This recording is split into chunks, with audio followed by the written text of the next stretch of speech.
జీవిత ఏ కథ సిటీకి దూరంగా ఉన్న ఒక అందమైన గ్రామం. ఆ గ్రామంలో బాలు, రాజు అనే ఇద్దరు మంచి స్నేహితులు ఉండేవారు. వారు స్కూల్ రోజుల్లో నుండే మంచి స్నేహితులు. బాలు చాలా హాస్య చతురుడు.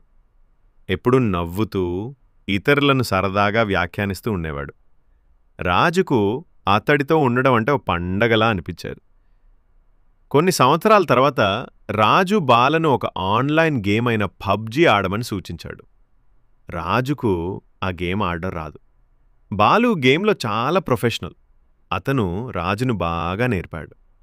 త్వరలోనే రాజు ఆ గేమ్లో నిపుణుడిగా మారిపోయాడు.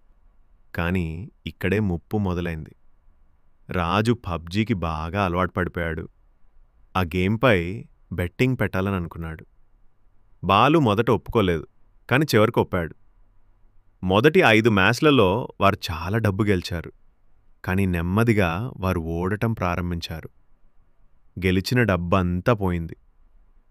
రాజు ఇంకా ఆడాలనే ఆశతో డబ్బు కావాలనుకున్నాడు. డబ్బు కోసం గ్రామంలోకి భయంకరమైన డాన్ యాదవ్ సాబ్ దగ్గరకు వెళ్ళాడు. వడ్డీకి డబ్బు తీసుకున్నాడు. పునఃపున ఓడిపోయే ఆటలో రాజు పూర్తిగా డబ్బు కోల్పోయాడు.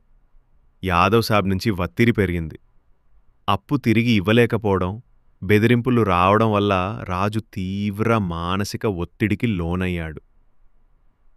ఒకరోజు బైక్పై వెళ్తూ రాజు తన జీవితాన్ని గురించి ఆలోచించసాగాడు.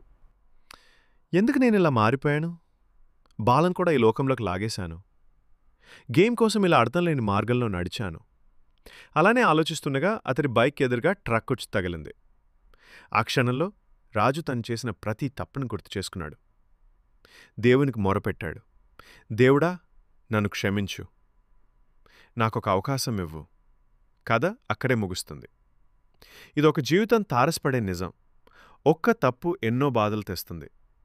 ఆటలు ఆటలుగా ఉండాలి, జీవితాన్ని కాదు.